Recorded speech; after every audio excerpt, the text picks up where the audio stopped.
High atop a windswept hill, St. Michael's Church stood beneath a sky heavy with storm-gray clouds. A cold gust of wind rustled the old oaks lining the cobblestone path to its doors. Through narrow stained-glass windows, faint light filtered into the vaulted interior, illuminating the somber gathering of mourners who huddled together in wooden pews. A low, mournful bell tolled, echoing off the stone walls.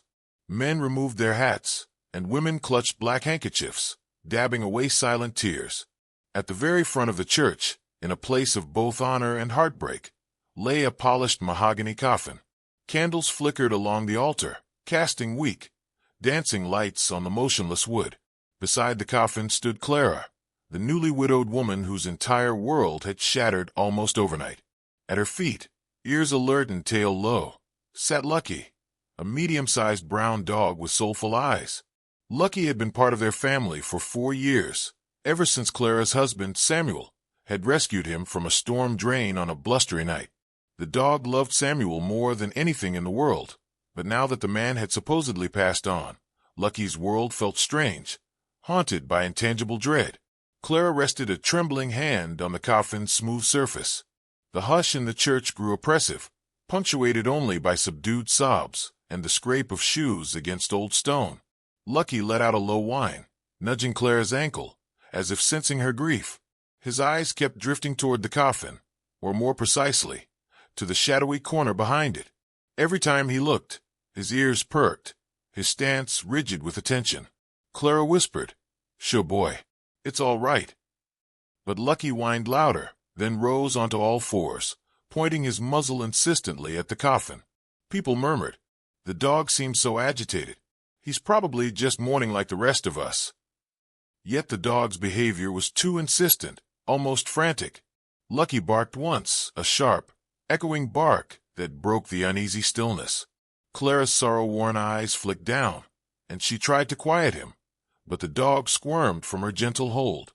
He advanced, almost nose-to-nose with the polished wood, sniffed, and barked again, as if he sensed something that no one else did.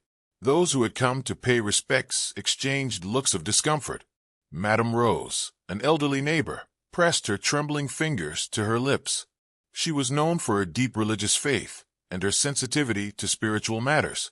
"Dogs sometimes see what we do not," she said quietly, crossing herself. From behind the lines of pews, a tall figure emerged. Henry, Samuel's cousin.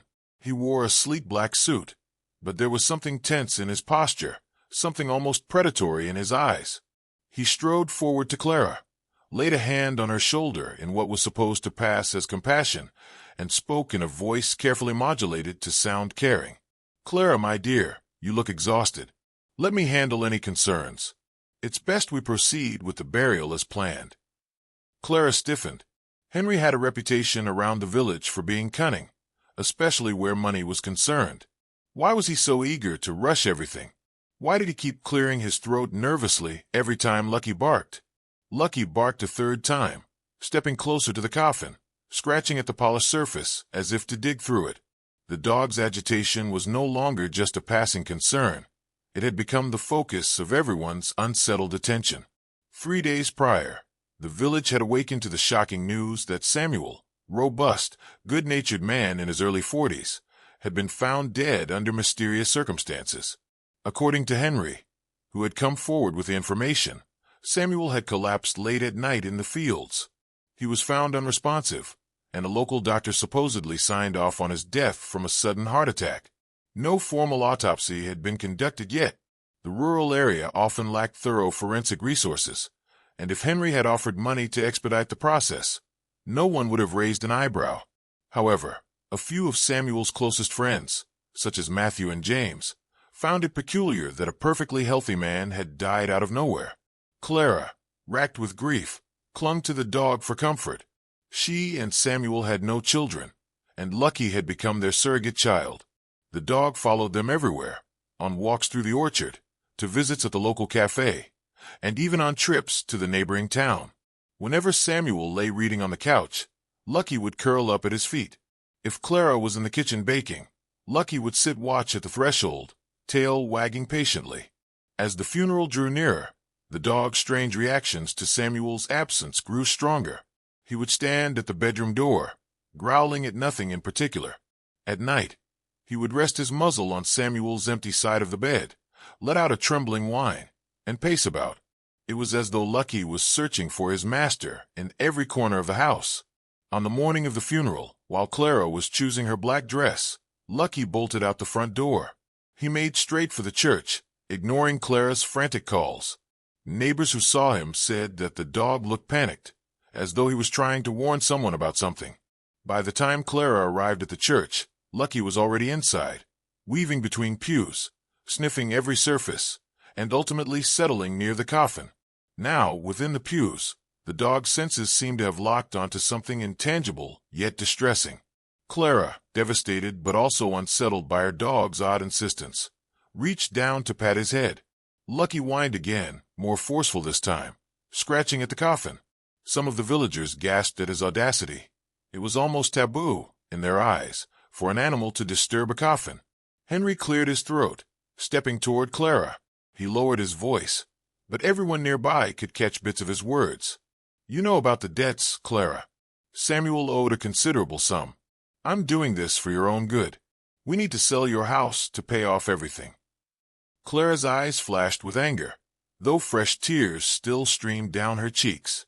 How dare he talk of debts while her husband's coffin was right there, mere hours from burial? She tried to speak, but her throat clenched with sorrow and rage. Henry pressed on, feigning concern. "The longer you wait, the worse it gets. Believe me, if I could shoulder the burden myself, I would." Some of the villagers who overheard began whispering. Margaret, a seamstress with a sharp tongue, scowled at Henry's cold opportunism. Father Manuel, the church priest who stood near the altar, glanced their way, a worried crease on his brow. Lucky, as if sensing tension between Clara and Henry, let out a snarling growl at Henry's feet. The dog's hackles rose along his back, and his stance grew protective. Henry stepped away, looking both alarmed and annoyed. "That dog is out of control," he muttered. Madame Rose, who had heard it all, placed a gentle hand on Clara's shoulder. "My child, if something feels wrong to you, do not rush your decisions. Your husband deserves a proper farewell." Clara offered her a grateful nod, but her thoughts were swirling. Why was Henry so desperate about the house? Yes, she knew about some debts, but nothing so dire that it needed immediate action before the funeral was even over. The church bell rang again, a long, low note that reverberated like a warning. The gathered crowd felt a collective chill. Lucky barked, pointing once more toward the coffin, then pivoted to the darkened corner behind it, nose up, alert. His agitation was intensifying, and he clearly smelled or sensed something no one else did. The wind rattled the stained glass windows, and the once warm glow of candles at the altar flickered, casting dancing shadows. Thunder rumbled in the distance, though the day's forecast had not called for a storm. A restless tension crept through everyone, an intangible fear that made even the bravest hearts quake. Father Manuel cleared his throat and stepped forward. "Let us proceed with the prayers," he said, motioning for the organist, an older man named Thomas, to begin. Thomas pressed a key, and a solemn hymn echoed. Meanwhile, Henry paced near the back, occasionally checking his phone. A policeman, Officer Ray, stood at the doorway, placed there to guide traffic and ensure no trouble arose. But a certain anxiety pulled at him too. He tapped his baton on his thigh, eyes scanning the church. Clara knelt before the coffin, the dog at her side. She pressed her lips to its surface, tears dampening the dark wood. Lucky whimpered softly. "It feels so wrong," Clara whispered to him. "Why can't I shake the feeling that something isn't as it seems?" A light cough broke her train of thought. Henry had reappeared, this time with an exaggerated sigh. "Clara, I'm sorry if I sound harsh, but we really have to handle the property issue. Samuel left many affairs undone." Father Manuel's voice rose in a quiet admonition. "Henry, have some respect for the grieving widow. This is neither the place nor time to discuss such matters." Henry bowed his head in mock contrition.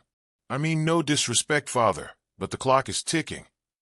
A sudden bark, louder than any Lucky had let out so far, pierced through the church. Everyone froze. Lucky was no longer scratching the coffin lid. Instead, he was sniffing along its edges, as if trying to pry it open. Then he spun toward the corner once more, ears forward, tail pointing. Something invisible to human eyes was capturing the dog's entire focus. Madame Rose's face went pale. Dogs have powerful senses. They can sense the spirit world, or even sense if someone is still. She trailed off, as though afraid to finish the sentence. A hush fell. Many villagers took steps backward, eyeing each other with palpable unease. Margaret, the seamstress, a devout woman, hurried to Father Manuel's side. "Father, do you not sense something evil here? The air is too heavy." He nodded solemnly. "I do. But let us not jump to superstitions. Darkness can come from men's hearts, not always from devils." At these words, Henry scowled but said nothing. Lucky trotted along the perimeter of the coffin, sniffing at every nail, every seam. The dog was becoming frantic.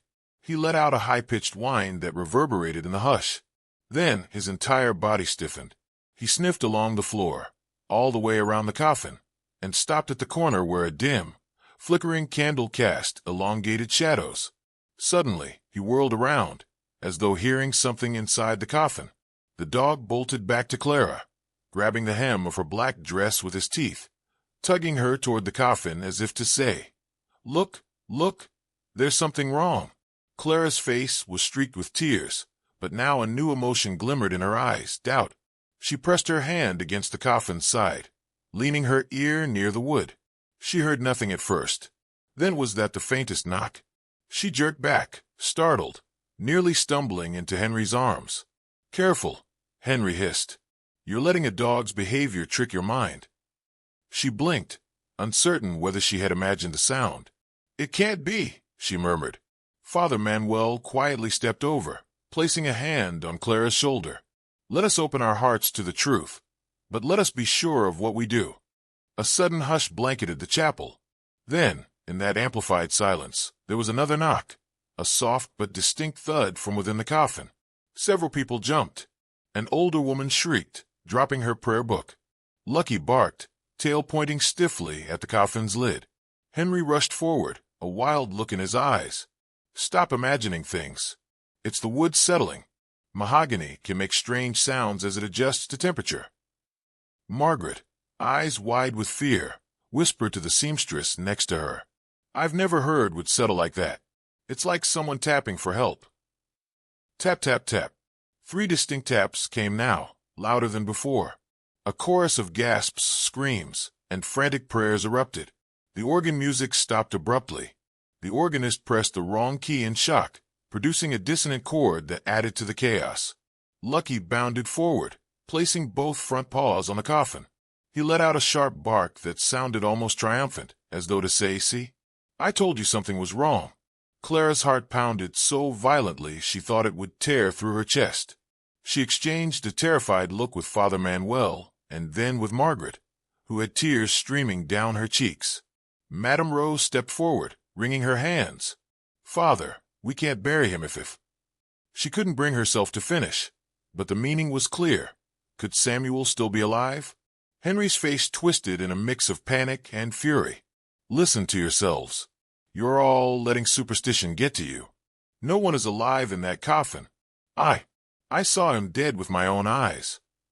Something in Henry's tone cracked, revealing an edge of desperation. For a fleeting moment, his gaze flicked away from the coffin, as if he couldn't bear to look at it. Lucky sniffed at Henry's shoes, then growled menacingly. The dog's reaction toward Henry was no longer just protective. It was accusatory. A broad-shouldered man near the back, James, a longtime friend of Samuel's father, stood up, voice trembling with anger. "You're the one who insisted so strongly that we not do an autopsy." "Why, Henry?" Henry looked cornered, sweat beading on his forehead. He spat. "Because it was obvious he was dead. You think I have time to indulge every suspicion?" The crowd grew restless. Some pressed closer to the coffin, while others shrank back in fear. Tap, tap. The knocks came again. Clara let out a sob. She clenched her fists. She imagined Samuel, her beloved, inside there, perhaps in some kind of coma, desperately pounding for help. The thought was too horrifying to embrace, yet her instincts, and the dog's frantic signals, told her they might be facing exactly that awful reality. She whirled toward Henry. "You say you saw him dead. Are you absolutely certain? Why would he be knocking? Why?" Instead of answering, Henry looked away. The entire church was now in uproar. Henry took a step back, swallowing hard. His eyes darted around for an escape route, but James blocked him from the left, Father Manuel from the right, and behind them, a crowd seething with suspicion. At the forefront was Lucky, who continued growling, as though every fiber of the dog's being yearned to leap at Henry. Suddenly, the candles throughout the chapel flickered violently. A gust of frigid wind rushed in, slamming the main doors shut with a resounding bang. Some claimed to smell a faint scent of sulfur. Others insisted it was simply the old wood and dusty corners of the ancient church. Either way, panic soared, and the temperature seemed to drop several degrees. Father Manuel raised his arms. "Calm everyone, please. We need to remain calm. Someone open those doors." A handful of men tried the heavy doors, but they seemed jammed or locked from the outside. The swirling wind battered the stained glass windows, and above them, the rafters groaned as if the building itself were alive, responding to the collective fear. Clara moved to the coffin, placed her hands under the lid's lip, and tugged. It was nailed shut, as was customary for burials. Henry lurched forward, grabbing her arm. "Stop, Clara. This is madness." She tried to jerk free, but his grip was iron. She glared at him. "Let go of me." Matthew, a close friend of Samuel's, who had only just arrived after hearing the strange rumors swirling around the funeral, sprinted down the aisle.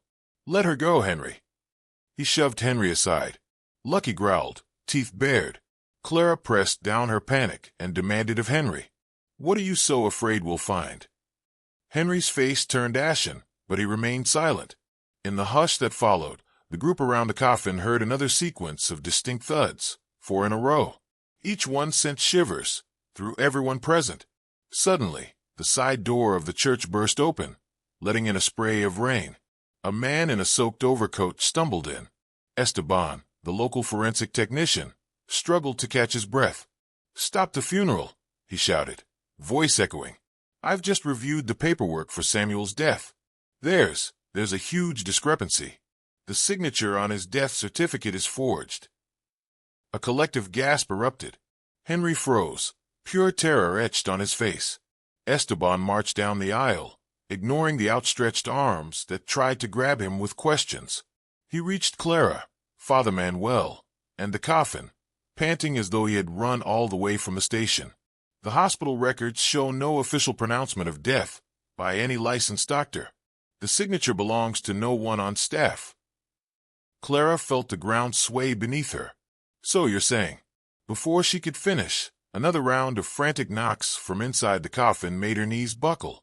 Lucky barked furiously, pawing at the coffin's edge. Esteban reached into his pocket and pulled out a small crowbar he had apparently grabbed from his car. "For God's sake, open it. If he's alive, there's no time to lose." Henry launched himself at Esteban, screeching, "No, you can't do this." But Matthew James and 2 other villagers tackled Henry before he could snatch the crowbar away. The dog barked, snapping at Henry's shoes, as if personally avenging its beloved master. Henry shrieked, flailing in their grip, but he was powerless. All eyes were on Esteban as he jammed the crowbar into the coffin's sealed lid. Father Manuel hovered close, whispering prayers. Clara stood behind him, heart pounding, tears streaming unchecked down her cheeks. Lucky whined, pacing anxiously. The crowbar squeaked and groaned against the wood. At first, the coffin refused to give. Then, with a sudden crack, a nail popped free. The sound reverberated through the church. Another crack, more nails gave way, and the lid was pried open. The moment a sliver of space appeared, a pale, trembling hand reached out from inside. Gasps and screams echoed. Someone near the back fainted. Esteban and Matthew hastily pulled back the lid the rest of the way. They revealed Samuel, disheveled, eyes wide with terror, drenched in sweat. His lips were a faint blue, and he rasped for air as though he had been suffocating. Clara cried out, "Samuel!" She lunged forward, gathering him into her arms as gently as she could. Tears splashed onto his face, mixing with the sweat and grime. Lucky jumped up, front paws on the coffin's edge, frantically licking Samuel's hand. Samuel's voice was barely a whisper. "Ciel Clara, help." He shuddered, his entire body trembling from the ordeal. The crowd erupted into chaotic relief and horror. People wept openly, stumbling backward, while Clara clung to Samuel. Henry finally broke free from those restraining him. His face was contorted in abject terror. "No, no. I saw him, he was dead." He pointed a shaking finger at Samuel, as if he were seeing a vengeful ghost. Father Manuel strode toward him, voice hardening in righteous anger. "May God forgive your sins, but you must face the law for this heinous act." Henry trembled, stammering. "It was an accident. I never wanted him to be buried alive. I only wanted to incapacitate him, so he'd stay out of the way. He was so stubborn about that house." A shocked hush followed. Henry looked around, seeing only accusing glares. "I added something to his drink one night. I thought it would just make him pass out, not kill him." Clara glared at Henry, tears of rage boiling in her eyes. "And you immediately declared him dead instead of calling for real doctors. You monster." Henry sobbed. "I panicked. The doctor that verified his death was a friend I bribed. I told him to sign it without an autopsy. I was terrified I'd be found out." The entire church reeled. Some rushed to help Samuel out of the coffin, offering water, blankets, anything to revive him fully. Others converged on Henry, with condemnation in their eyes. Lucky, as though comprehending the revelation, snarled at Henry. The dog advanced with hackles raised. Henry shrank back, falling to the floor, mumbling incoherently. Outside, the storm that had come out of nowhere raged on, pelting the roof with bullet-like raindrops. A flash of lightning illuminated the windows, revealing the contorted expressions inside. Through the side door, now propped open by a pew, paramedics finally rushed in, alerted by someone's frantic call. They quickly assessed Samuel, who was too weak to stand. Clara looked on as they placed an oxygen mask over his face. She held Lucky's collar, but the dog kept reaching for Samuel, whining as though to reassure him. The paramedics worked quickly, securing him to a stretcher. "We need to get him to St. Stephen's Hospital immediately. He's severely dehydrated and might have internal complications from oxygen deprivation," one paramedic said. Father Manuel pressed a trembling hand over Samuel's forehead, offering a silent blessing.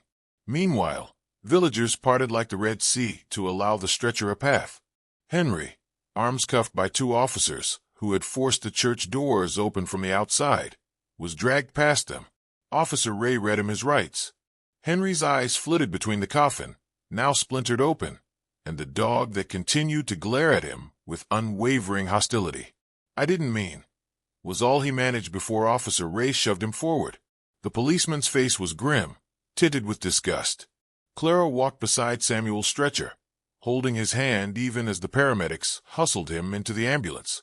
Lucky jumped into the vehicle, refusing to be left behind. After a short protest, the paramedics relented when they saw how the dog's presence seemed to calm Samuel. The corridors of St. Stephen's Hospital were brightly lit, starkly contrasting the Gothic gloom of St. Michael's Church. Doctors in white coats and nurses in pastel scrubs hurried by, some pushing carts with supplies, others guiding new patients. Samuel, pale as a sheet and trembling from aftershocks of his ordeal, was rushed into the ER. Clara followed on the heels of the paramedics, Lucky at her side. A stern nurse at the entrance tried to stop the dog from entering. "No animals allowed beyond this point," she admonished. But Clara pleaded, tears still fresh on her cheeks. "Please, he's part of our family. He saved my husband's life." For a moment, the nurse hesitated, and Lucky regarded her with big, sad eyes. Then a middle-aged doctor, Dr. Sullivan, arrived and recognized the gravity of the situation, quickly granting permission for the dog to stay near. The staff whisked Samuel into a private examination room. A swirl of white coats, tubes, and beep of monitors dominated the next minutes. Clara hovered just outside the door, hugging Lucky. The dog's ears drooped, yet he seemed determined to stand guard. After all, He had refused to let them bury his beloved master. Time dragged on. Finally, Dr. Sullivan emerged, peeling off latex gloves. "He's stable for now," he said. He was very close to suffocation.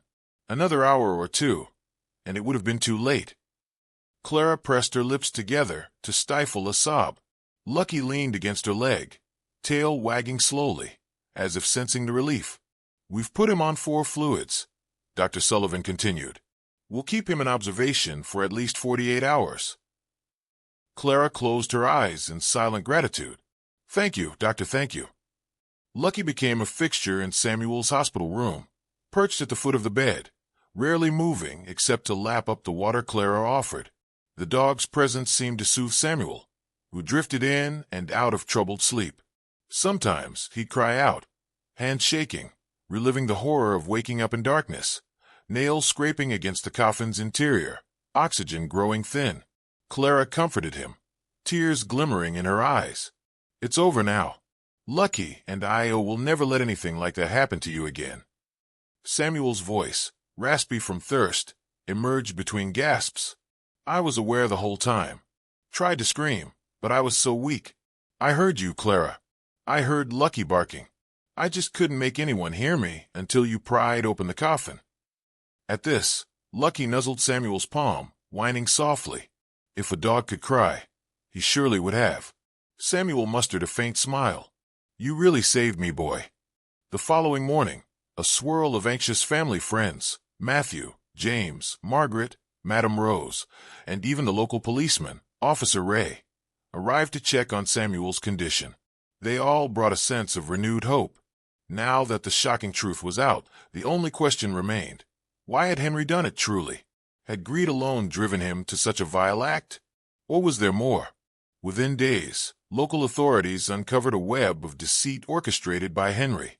The bribed doctor, an out-of-town con man who had lost his medical license, was nowhere to be found, having fled once Henry's arrest made headlines. Yet the evidence was overwhelming. Fake death certificate. The documents were proven fraudulent. Drug in Samuel's system. Traces of a strong sedative, plus an allergen that nearly stopped his heart, were found in his bloodstream. Henry's motive, confiscated bank statements revealed that Henry was in severe debt himself. By manipulating Clara to sell the house quickly, he could seize the proceeds to cover his losses. Henry was formally charged with attempted murder, fraud, and a slew of lesser charges tied to his conspiracy. The quiet village buzzed with the scandal for weeks. Many said that if not for Lucky's insistent barking and Clara's determination, the truth might have remained buried, along with Samuel. During Samuel's hospital stay, a surprising visitor arrived, Gloria, Henry's estranged sister. She had parted ways with Henry years ago, seeing his manipulative tendencies, but never imagining he'd go this far. A tall woman with a poised demeanor, Gloria tried to console Clara. "I'm so ashamed of him," she confessed, tears in her eyes. "He was always obsessed with money, but I never thought." Clara, though still raw with emotion, offered a small nod of understanding. "He almost killed Samuel. Lucky saved him." Gloria glanced at Lucky, who was lying with his head on Samuel's lap. "What a loyal companion," she whispered, kneeling to pat the dog. Lucky closed his eyes, apparently at ease around her, perhaps sensing her sincerity. Gloria then promised to testify against her own brother in court, providing documents that proved Henry's financial desperation. She had tried to help him once, but he refused, seeking an easy, immoral path. After a week, Samuel was stable enough to be transferred to a standard hospital room. The color returned to his cheeks, though his arms still bore bruises from 4 lines. He had nightmares that jerked him awake, sweat-soaked, remembering the coffin's claustrophobic walls. Clara and Lucky never left his side. Occasionally, Father Manuel visited, bringing fresh flowers and spiritual comfort. Margaret, the seamstress, brought homemade soup, while Madame Rose delivered small herbal sachets meant to ward off nightmares. One afternoon, as sunshine spilled through the curtains, Clara found Samuel lost in thought, stroking Lucky's ears. She approached and asked gently, "What's on your mind?" Samuel closed his eyes for a moment. "I'm remembering the day I found Lucky. He was trapped in that storm drain, whining for hours. No one else heard him, or maybe they ignored him, but I couldn't stand to leave him there. I risked the rush of floodwater to pull him out. He was trembling, and I promised I'd never let him be alone again. Clara's eyes brimmed with tears, and now he's returned the favor in the most unimaginable way. Samuel nodded, voice quivering with gratitude. He repaid a life debt. The dog glanced up at them, ears perking, wagging his tail. In that moment, they knew their bond was unbreakable. 3 weeks later, after Samuel had gained enough strength to walk with a cane, the day of Henry's trial arrived. The ancient wooden doors of the Castleton Provincial Court loomed, and a throng of villagers gathered early, eager to witness the verdict that would define their community's stance on justice. Inside, the courtroom was austere. High ceilings, a judge's bench carved from dark wood, and rows of polished pews for the public. Henry stood in shackles, shoulders hunched, hair unkempt. A pair of officers flanked him, ensuring he wouldn't try to bolt. The prosecutor, a tall woman named Brenda Morales, outlined the case. Henry's deception in forging the death certificate, his admission to drugging Samuel, his attempt to bury him alive to hide the evidence. As Brenda spoke, the gallery gasped, recalling the horrors. Clara, seated next to Samuel and Lucky, trembled with residual rage. She rested a hand on Lucky's head, who sat quietly, observing. Henry's defense attorney made a half-hearted attempt to argue that Henry was simply misguided, that he never intended actual harm. But the forensic reports and Henry's own confession were damning. At a key moment, Gloria stepped up to testify. She recounted how Henry had borrowed large sums, lost them through failed investments, and repeatedly threatened to do whatever it took to get more money. Finally, the judge asked if anyone else wanted to address the court before sentencing. Samuel, leaning on his cane, struggled to his feet. A hush fell, with only the clank of Henry's chains as background noise. "Henry," Samuel began, voice resonating with quiet strength, "I cared for you like a brother. I would have helped you if you'd been honest. But you tried to take everything from me, including my life. Your greed could have left Clara a widow and Lucky without a best friend. You nearly put me in a grave alive." His words, measured but infused with deep hurt, struck the courtroom. Henry stared at the floor, tears sliding down his cheeks. No one looked upon him with pity. The judge took a heavy breath, flipping through his notes, and then declared, "Henry Jimenez, you are hereby sentenced to 25 years in prison for attempted murder, fraud, and the associated crimes of falsifying official documents and endangering human life." The gavel strike echoed, and the villagers erupted in applause and relieved murmurs. Henry was led away, face slack with despair, likely haunted by the knowledge that he had destroyed not only Samuel's trust, but his own future. Back at the Herrera home, an old farmhouse with a sloping porch and sweeping views of orchard-laden hills, Clara and Samuel arrived a few days after the trial. The morning sun cast golden rays across the fields, where tall grass rippled in the breeze. Lucky bounded from the car, barking excitedly, circling the yard as though to re-establish his territory. He sniffed the flowers, chased a squirrel halfway up a fence, and then hurried back to Samuel's side. The man chuckled. "Easy, boy. I'm still getting my strength back." Clara gripped his hand, smiling softly. "Take as long as you need. We're just grateful you're here to recover it all." They climbed the steps, memories cascading back, nights on the porch swing, sipping tea, talking about future plans, scenes that had been overshadowed by the close brush with death. Inside, the house felt familiar yet different, charged with the energy of a second chance. A flurry of villagers visited over the next week, each bringing tokens of care, baskets of fruit, homemade bread, fresh jam. They recognized Lucky as a local hero. Children even brought him treats and squeaky toys. The dog reveled in the attention, but never strayed too far from Samuel. 2 months passed, and the orchard's fruit began to ripen. Birds sang in the mornings, and the air smelled of wildflowers. Samuel, still needing a cane now and then, was determined to regain full mobility. He walked with Lucky at dawn, slowly at first, then more briskly as each week went by.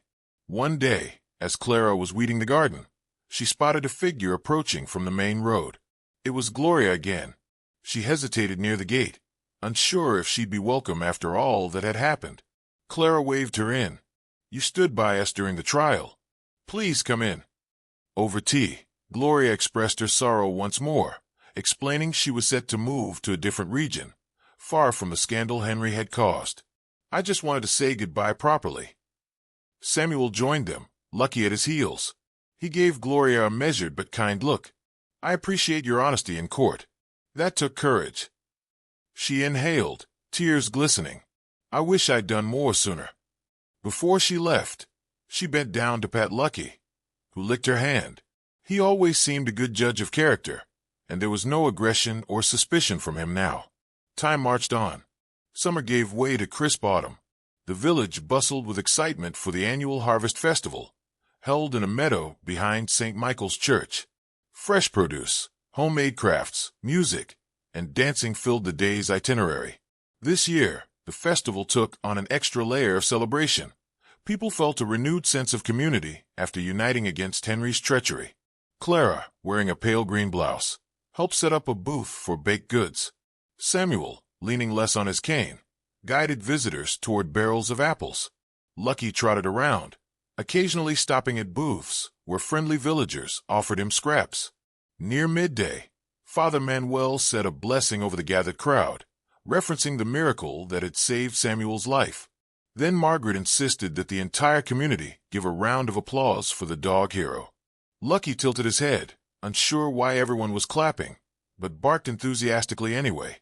Later that evening, as bonfires were lit and the music turned lively, Samuel and Clara sat on a hay bale, arms wrapped around each other. Lucky flopped at their feet, belly exposed to the warm glow. The swirl of laughing children, dancing couples, and drifting sparks from the fires felt dreamlike, a testament to life continuing, flourishing, after brushing against the darkest of possibilities. Not everything was joyous. Late some nights, Clara awoke to find Samuel sweating and trembling in bed, nightmares resurrecting the memory of the coffin's suffocating enclosure. Each time, Lucky stirred at the foot of the bed, patted over, and nestled next to Samuel, as though physically grounding him. Clara placed gentle hands on his shoulders, whispering, "You're safe. Listen to Lucky's breathing.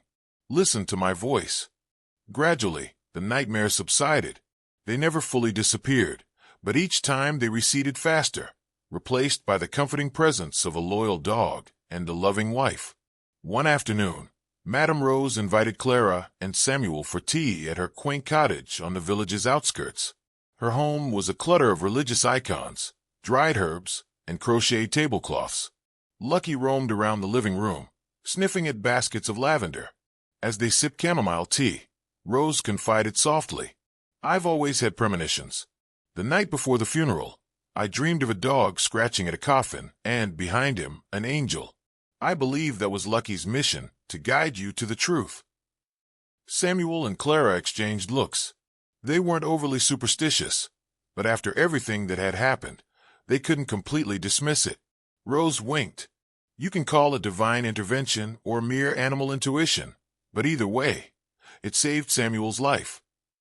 Lucky, curled at their feet, wagged his tail, seemingly unperturbed by his new label as a heaven-sent guardian. Months later, winter cast its chilly breath across the landscape, dusting the roads with frost.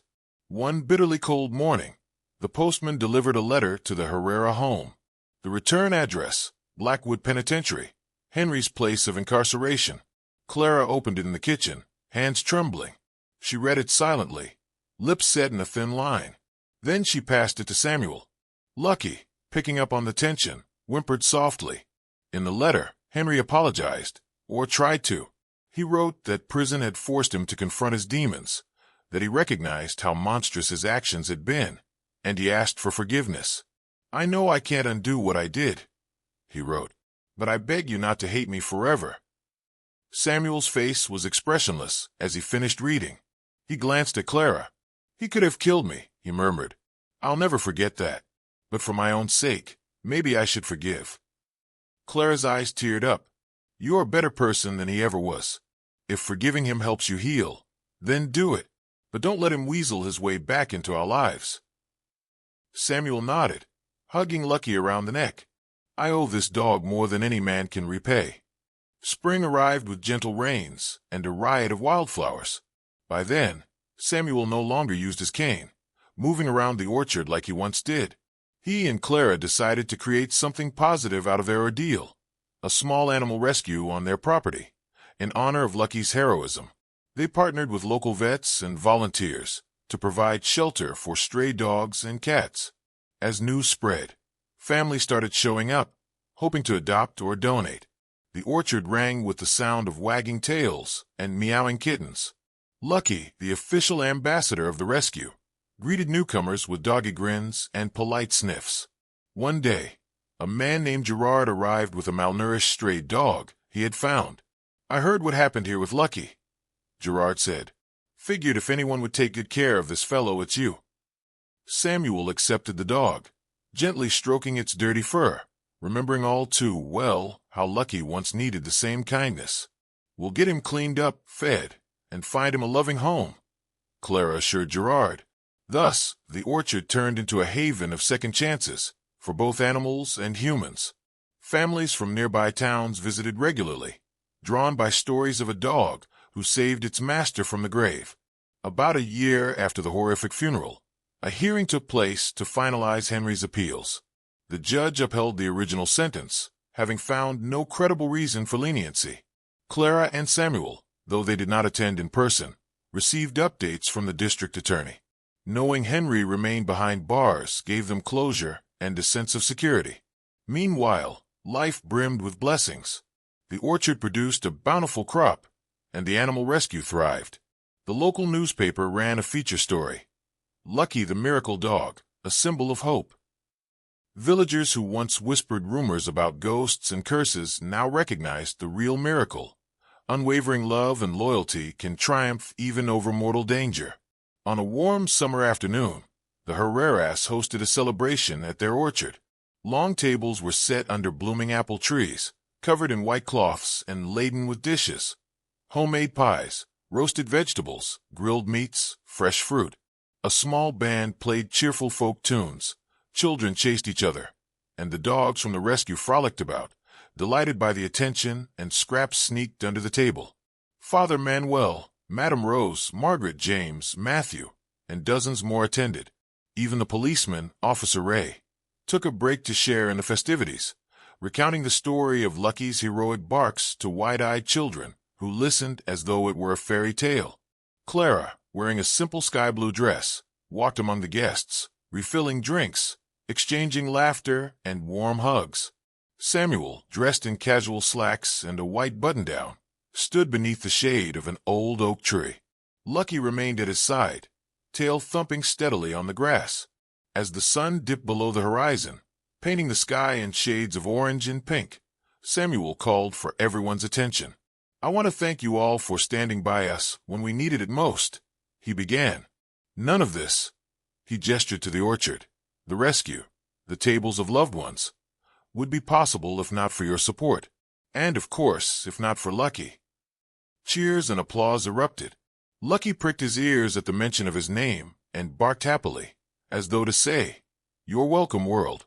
In the months and years that followed, the legend of Lucky's unwavering loyalty and the shocking tale of a man saved from premature burial spread far beyond their village. Journalists occasionally reached out, wanting to profile the heroic dog. Animal welfare organizations sent letters of recognition. Tourists passing through might stop at St. Michael's Church to see the site of the miracle funeral. Some left notes or donations at the orchard rescue, touched by the Herrera story. Every time Clara or Samuel recounted those harrowing hours, Henry's attempt to force a quick burial, the dog's fierce refusal to let it happen, they felt a renewed gratitude for the simplest blessings. A morning sunrise, shared laughter, the wag of a loyal dog's tail. 5 years later, a letter arrived from prison. Henry wrote that he had been diagnosed with a terminal illness. He asked again for forgiveness, stating he had truly repented and found religion behind bars. Samuel wrestled with the request. Clara remained skeptical, remembering the pain and fear Henry inflicted. Ultimately, Samuel wrote back a brief note of forgiveness, not for Henry's sake, but for his own peace. to close the circle of bitterness once and for all. A month later, news came that Henry had passed. Quietly, Samuel lit a candle in St. Michael's Church in memory of the cousin he had once loved, but who had nearly destroyed him. He prayed for Henry's soul. Afterward, he walked out, Lucky at his heels, into the bright afternoon light. With the orchard and rescue flourishing, Clara and Samuel decided to expand their mission. They built a small clinic on site for injured and stray animals, naming it the Second Life Clinic, an homage to the life that had been restored to Samuel and the countless animals the couple had saved. Lucky, now graying around the muzzle, patrolled the orchard more casually, preferring sunny patches to nap in, but he still sprang into action whenever a new rescue arrived. The dog's sense of empathy was uncanny. He'd comfort frightened kittens or stand watch over wounded strays, gently nudging them to eat or drink. Visitors marveled at Lucky's calm yet commanding presence, and children squealed with delight whenever he trotted by. For them, he was a living fairy tale, the dog who saved his master from the grave. One misty morning, as the sun rose pale and tentative behind the orchard, Clara found Samuel standing by the old fence, Lucky seated beside him. The orchard was silent, save for birds greeting the dawn. Dew sparkled on leaves. Samuel leaned on the fence, inhaling the cool, clean air. "Do you ever think about how close we came to losing all this?" he asked softly. Clara stepped closer, resting a hand on his shoulder. "Every day, and every day, I thank God and Lucky that we didn't." The dog glanced up, tail wagging gently, as if acknowledging that he, too, remembered. A gentle breeze rustled the fruit trees, setting them swaying. The moment felt suspended in time, drenched in gratitude. As the years rolled on, the orchard became a local landmark for more reasons than just fruit. Schoolchildren came on field trips to learn about agriculture and animal care, often leaving with wide-eyed tales of the heroic dog named Lucky. Clara and Samuel, though they aged, carried an unshakable inner glow. They would tell newcomers and curious visitors the story as they walked them through the orchard. How a funeral ended in salvation, how greed nearly triumphed, but was foiled by a barking dog, how the darkest night gave way to a second sunrise. Their greatest pride was the simple truth that love, whether between humans or from a loyal dog, could conquer treachery, fear, and even the grave itself. Lucky was living proof. No matter how many times they retold the events, the final lesson was always the same. Listen to your instincts, trust loyal hearts, and never bury your doubts until you have certainty. And so, in a quiet village where once a terrible act had nearly claimed an innocent life, justice, faith, and a dog's persistent bark combined to unearth the truth, ensuring that Samuel Herrera still walked, breathed, and cherished every day. With Clara by his side and Lucky at his feet, he felt reborn, living testimony that the unbreakable bond of family, whether on 2 legs or 4, could rescue a man from even the darkest coffin. In the end, love and loyalty prevailed. Henry's schemes collapsed, and Samuel was gifted a second life. And all of it hinged on one brave dog who refused to stop barking at a coffin.